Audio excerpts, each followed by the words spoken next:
What's cracking, everybody? XehrFelrose here, bringing you some Pokemon GO Battle League content. In today's video, we're taking a look at some of the top teams in the Master League, both from PvPoke, training analysis, and my own experience, teams I've run or seen other people run. So we're going to take a look at 5 teams that I think could help you run up to Legend or whatever your goal is for the season, whether that's going to be Ace, Veteran, or Legend itself. I think these are all some strong teams that could help you get there if you're playing the Master League. Again, if you're trying to find the training analysis page, you go to PvPoke. On the top hand right of the screen, you can see the train. Go to top performers. You can go to a page where it shows you individual Pokemon ratings as well as teams, or get some ideas for anything if you're looking for a new team to try out. So first team here is going to be one, I don't know. Again, now this one feels like a content creator team because I feel like I remember seeing, like, Throw Tactical or somebody running this team. But eventually, Ho-Oh Double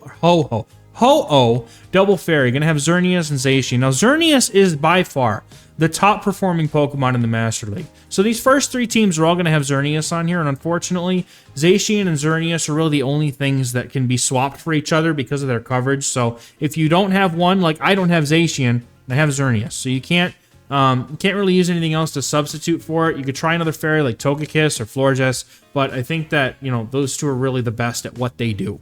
But this team is essentially an ABB team where you're using Zacian or Xerneas to lure out the Metagross or other steel in the back so that Ho-Oh can incinerate it down, and then use the other fairy to sweep the teams. This is not going to be, again, like we talked about in the Ultra League video, you're not looking for an A in coverage necessarily all the time, although it's nice. But having an ABB team get good ratings otherwise, bulk, safety, consistency is pretty good.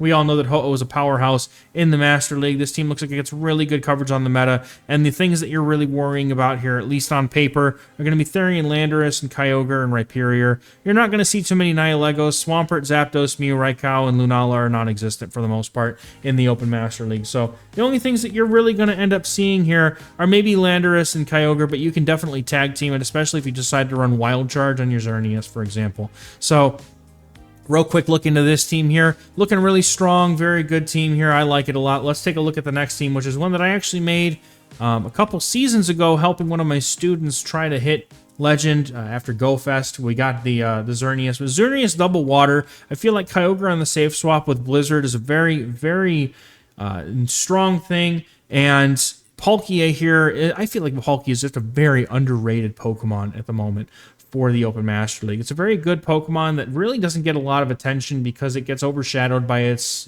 brother Dialga and the other dragons. Typically, water's not usually an amazing type, but these two waters core extraordinarily well with Xerneas and Zacian being that fairy, weak to steel, and these both deal with the steels extremely well. And then we're going to see very good coverage on the meta. If you wanted to, you could run this in the alternative. You could run like Kyogre Double Fairy, for example, or like Kyogre Mewtwo Xerneas is a team that I ran and put a video up on the channel for a couple weeks ago. So there's different ways you could run this team. Team does very well into things like Groudon, has a very strong amount of play here with Kyogre having Blizzard. If the opponent doesn't suspect it, it could flip matchups because Blizzard just hits incredibly hard in this meta on a lot of things, especially any dragons that may come into it. But having Waterfall Surf is also very consistent damage for Kyogre, so if the opponent doesn't have an extremely strong Kyogre answer to counter swap your safe swap Kyogre, they could be in a bit of trouble. Overall, this team has a lot of coverage on the meta. If the only 3 things that this team loses to on board here is Meloetta, Tapu Bulu, and Celebi, in my opinion, that's a win. Giratina Altered and Giratina Origin can get around this team a little bit because of the awkwardness of the Xerneas matchup into them, but overall it's very positive. You have Palkia and Xerneas to both deal with that particular matchup, and then you're basically using Kyogre and Palkia to lure out the Dialga or other Pokemon that would beat the waters, or another dragon, for example. Excuse me, or you could even use Palkia as a safe swap if you wanted to. Use Kyogre to sweep. Either way, I think you're looking pretty with this team. Looking like a really strong team, and I like it a lot in the Master League. So let's take a look at number 3. This is a bit of an anti-meta team that we've put together here. This one I did find on PvPoke. It's Terrakion, Xerneas, Yveltal. Now, Terrakion, I wanted to highlight this team here because I think Terrakion is a very strong core breaker in the Master League because it's able to really dunk on the fire types like Heatran, and it's able to beat the, obviously, oh my goodness, it's just, oh, there it is, goodness gracious, because of Rock Slide. It also has Sacred Sword Double Kick, so it's able to beat the Dialga and other steals, so it's a very strong core breaker, very good anti-meta team here. And you've got Yveltal for the things like the, the Giratinas and the the Mewtwo's and things like that. And then Xerneas, just once again, it's the top performing Pokemon in the entire Master League. It feels like a crime at this point not to bring it, but if you don't have one, you could have a Zacian, and you could use that instead. But Terrakion is coming into raids, so if you already have one or are planning to raid for one, I'm actually going to try to raid for one. I don't know if I'm going to be successful, but I'm going to try.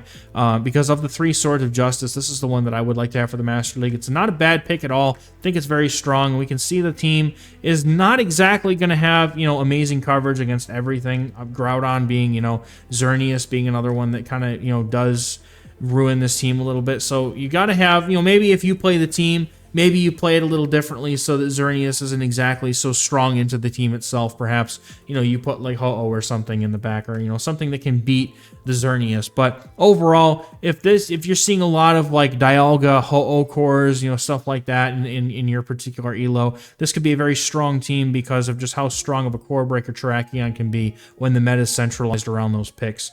Lots of things here on the list, but none of them are really mattering here. Rhyperior is one that kind of jumps out to me here as a bit of a pain, but I think Yveltal and Xerneas have plenty of ways around it, and you have ways against the, with the Terrakion, you have the fighting type damage to really kick its face in if you want to.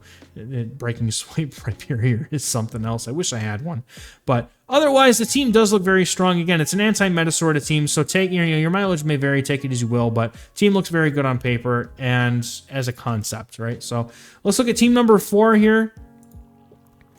Going to be looking at a Metagross Dragonite core with a Lugia safe swap. We're using Lugia to, you know, get the Xerneas or the Zacian out on the field because they double resist that Dragon Tail damage from Lugia. And then we're going to use the Dragonite to sweep, hopefully being that the Pokemon that would beat, you know, maybe you get the, you lure out the Dialga or the Fairy type, for example, or maybe you get an Excadrill. I don't know, Excadrill would kind of ruin this whole team's day, I'm not going to lie. But you don't see a whole lot of Excadrill in the Open Master League, thankfully. Usually you'll see it when you're seeing the Dragonite double steal teams. That'll be sometime when you see it. But the team has very good coverage. I think this was one of the, if not the top performing team on PvPoke at the time when I looked at it. So this team has a lot of really great reviews as far as the coverage, the bulk, and consistency. I don't usually put too much stock into the letter grades here, but this is one where, you know, if it shows up like this, it can't be too bad, right? It's a very strong core with Metagross and Dragonite. Lugia is just one of the best save swaps, even though Sky Attack got nerfed this past season. It doesn't matter. It's still really strong. Aeroblast hits like a truck no matter what it hits. So this is a very strong team, very consistent team. I think it's got a lot of play into the current meta, especially with all the Yveltals around. You know, you lure, or not the Yveltals, the Xerneas is running around. If you can lure one of those out with your Lugia, or you hit it on the lead, and you can keep switch advantage, you're in a good place. So very strong team here. I like it a lot. Let's jump into the next one here. Team number 5 is going to be a Rayquaza Groudon core with a Mewtwo safe swap. So Rayquaza Groudon or Rayquaza Excadrill. PvPoke recommended Excadrill, and I can see the appeal to Excadrill because it's going to be able to hit the flyers, it's going to be able to hit the steals, it's going to be able to hit a lot of things, and cores very well with Rayquaza. Groudon I put in here because, honestly, between the two, you're probably going to have one. Otherwise, I mean, your Master League roster, you're probably playing Ultra League or Great League, to be honest. So Mewtwo is in here as a generalist safe swap. We all know how strong Mewtwo can be. You can use it with the Ice Beam. You can use it with the Focus Blast. You can use it with whatever you darn well please. Or you can put a different Pokemon back there that's a little bit stronger into something like Dialga, you know, like a Xerneas, if you wanted to put that back there. Yeah, there's several things you could put in the Mewtwo slot, but the Rayquaza ground core is very, very strong. Gets very good letter grades here as well. I've used the Rayquaza Groudon core as I'm one of the few unfortunate individuals who don't have a Dialga or a Zacian on the Master League, so it's very hard for me sometimes to make teams without those two. So being able to use this core has done me very well in the past. It's a very, very strong team that I've you know, managed to use, and Rayquaza does have a good way into this team. So if they got a Rayquaza in back, if you can't lure it out and get it down, you know, it can be very tricky with this team. So you could also use like Dialga in the lead if you wanted to, but I really like Rayquaza. I think it's neat.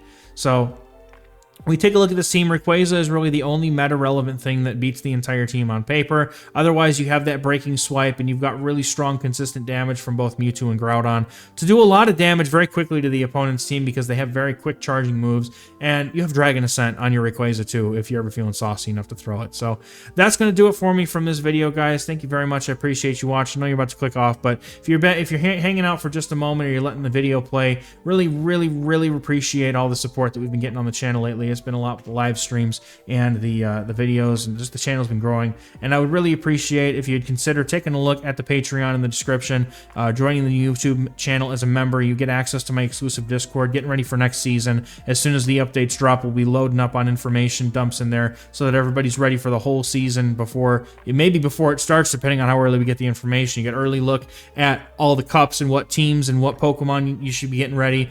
In general, what are the best things to walk for XL Candies, or what are the best things to build for all the different leagues, all that kind of stuff, plus early access to teams and meta analysis, all kinds of stuff in that Discord, plus the most goated community I've ever been a part of. And I've been in quite a few, and I'm not saying that because it's mine, I'm saying that because it's true. And any of the people that are in that Discord also tend to agree with me on that point. So also, if you're looking to get into some coaching on Metafy, you can check that out as well in the pinned comment description. We're looking at, if you're looking to get in some coaching to get yourself up to that next level, trying to figure out where your gameplay needs to be improved, coaching is a very good way to do that. Look at the sessions and lessons that are offered in the Metafy page and their pricing. And that's going to do it for me for today, guys. Thank you very much. I appreciate you, and we'll catch you in the next one. Bye-bye.